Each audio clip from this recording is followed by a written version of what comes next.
U januaru 897. desio se jedan od najsablasnijih incidenata u istoriji papstva. Papa Stefan VI vlada iz Vatikana i čini se da je potpuno lud. Iskopao je leš svog prethodnika Formoza 9 meseci posle njegove smrti kako bi ga odveo pred sud. Šta time želi da postigne?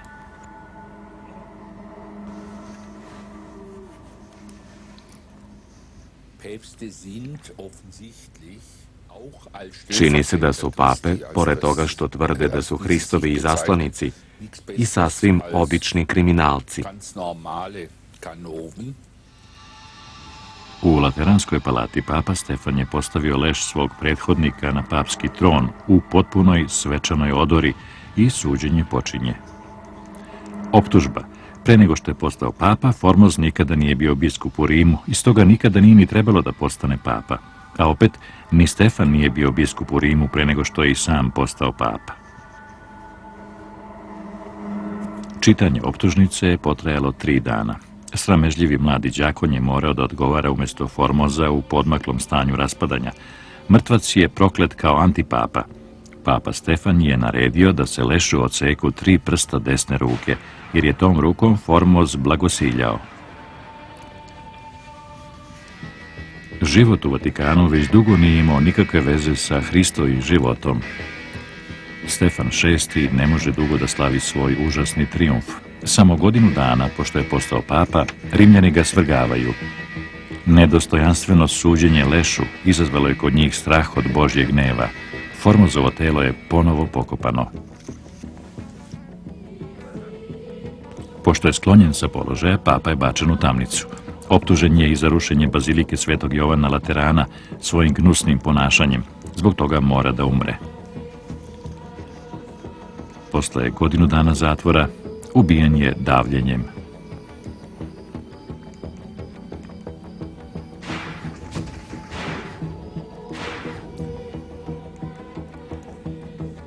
Ali i jadni Formoz još nema mira. 10 godina kasnije, pod papom Sergijem III, ponovo je iskopan i optužen. Sergij je prisustvovao i prvom suđenju kao kardinal. Ovoga puta Formozu je odsečena glava, a telo je bačeno u Tibar, da bi se potom uplelo u ribarsku mrežu. Danas njegove kosti počivaju u crkvi Svetog Petra.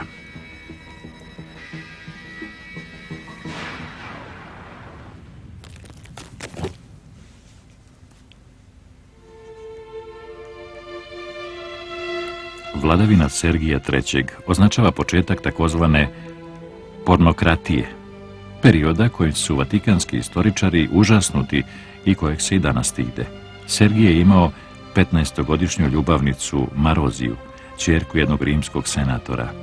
Ona je već bila udata, ali to je nije sprečilo da počini preljubu sa papom. Dobili su sina, koji je kasnije i sam postao papa.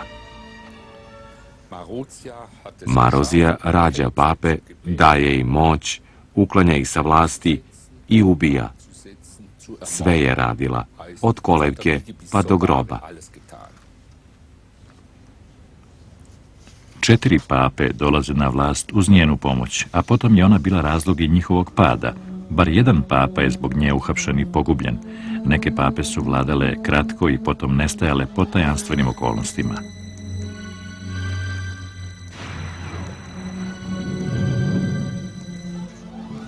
Od 914. godine Marozija jeste kontrolisala crkvu iz Castel Sant'Angela. U tom periodu papstvo je postalo sinonim za besramnu zloupotrebu vlasti i za korupciju.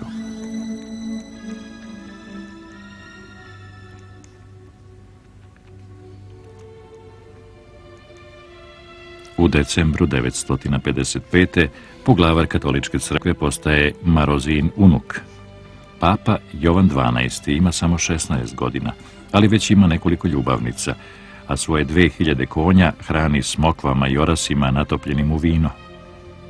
Novac koji su darovali hodočasnici koristi za kockanje, a žene koje su rade da mu se podaju nagrađuje zlatnim peharima iz Vatikanske riznice. Jovan XII spada među najnedostojnije ljude koji su zauzimali položaj pape. Jedan od razloga za ove ispade je insistiranje crkve na celibatu i do danas. Njegova surova vladavina je trajala 8 godina. Za to vreme je oskrnavio sve što hrišćani smatraju svetim. Svoje neprijatelje je ubijao i sakatio, činio je preljube, inceste i krivokletstva, strasno lovio i kockao se.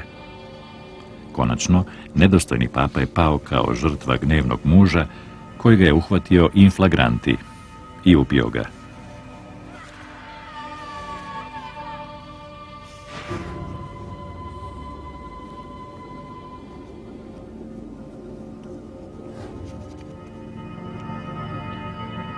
I njegova baba Marozija je doživjela tragičan kraj u tamnici u Castel Sant'Angelo.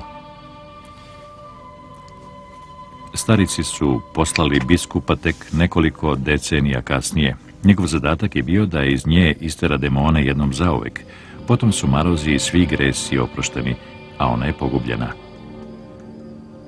Era pornokratije je okončana. Jedna od najčudnijih priča u katoličkoj crkvi počinje 1292. godine smrću pape Nikole IV. U katedrali u Peruđi događa se 3. po dužini konklava. 2 godine nisu mogli da izaberu novog papu. Situacija se polako zakuvavala. Konklava se deli na 3 frakcije. Nepodnošljiva letnja žega u Peruđi dodatno komplikuje stanje. U oktobru se kardinali ponovo okupljaju, ne bili izabrali papu, ali razlike među frakcijama nikada nisu bile veće. Mesecima se grupice bore da nađu dogovor, sve uzalud. I ponovo potencijalni papa počinje da plete mrežu intriga u svoju korist.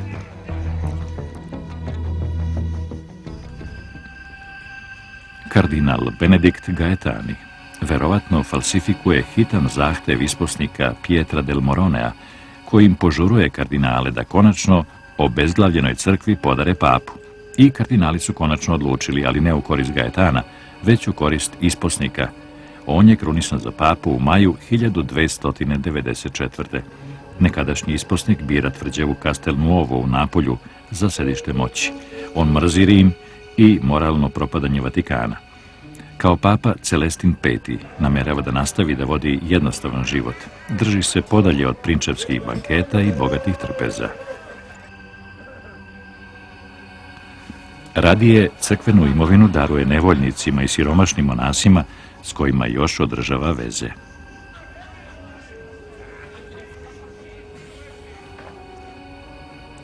Ako je neki papa ikada propovedao radikalniji zaokret ka osnovnim vrednostima hrišćanstva, onda je to upravo on. Ali ova prilika je protraćena. Kardinali brzo shvataju da bi crkva mogla da izgubi moć.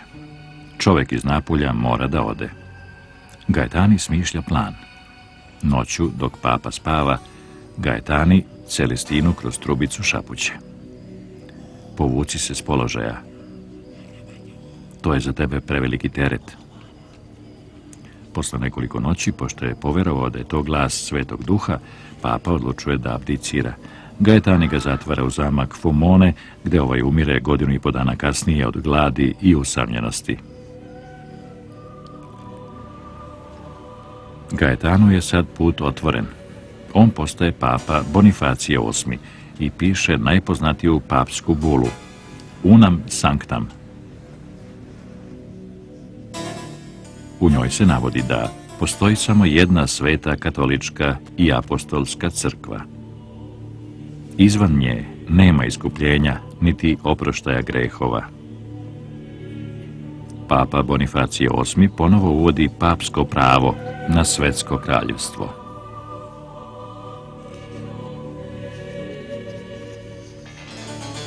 Ali papa je odličan poslovan čovek. Godine 1300. na vrhuncu svog pontifikata objavljuje prvi crkveni jubilej. 2 miliona hodočasnika je dobilo oproštaj greha, a u zamenu su morali da napune papsku blagajnu novcem.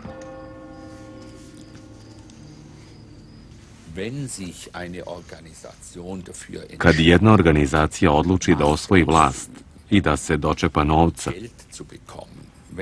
onda mora da shvati da više nije bezgrešna. gestellt hat und stellt, dann muss sie wissen, dass sie keine weiße To je Weste nemoguće. haben kann. Das geht nicht. Iza svakog velikog bogatstva Hinter jedem großen stoje kriminalne Vermögen steckt radnje. ein großes Verbrechen. Da ist vieles geschehen, was aus unserer heutigen Sicht Desilo se mnogo toga što danas ne možemo niti da razumemo, niti da odobrimo. abzulehnen ist. To su kasno shvatili. U međuvremenu se nastavilo moralno propadanje crkve.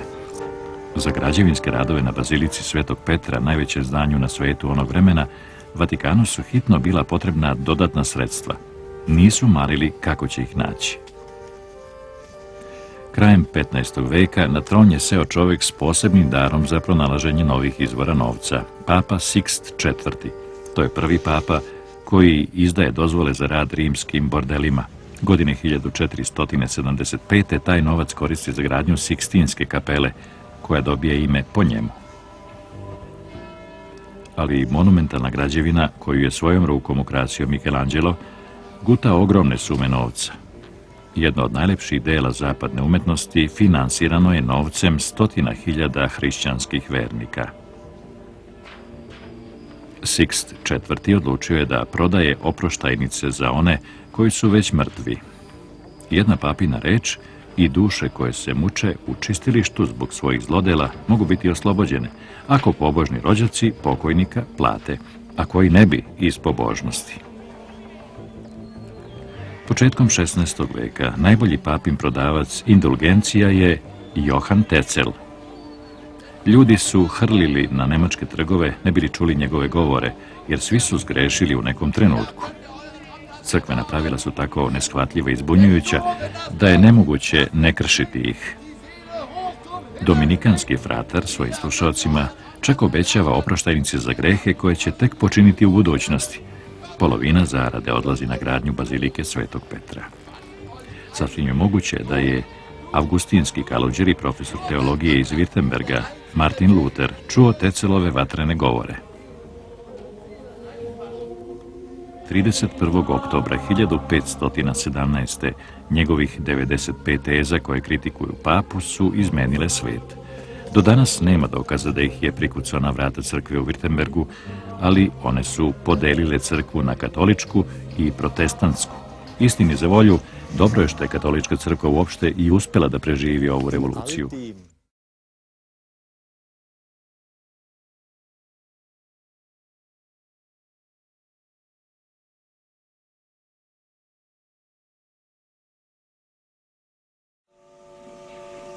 Kakva tmina, kakva pomrčina, gde su Srbi? Mnogo je bivših Srba, a pravih Srba, kako malo. Ajde, da učinimo jedan tužan hadžiluk po zemlji srpskoj. Ajde, da vidimo kako se prazni Sava po zemlji srpskoj. Hajde do Beograda. Putem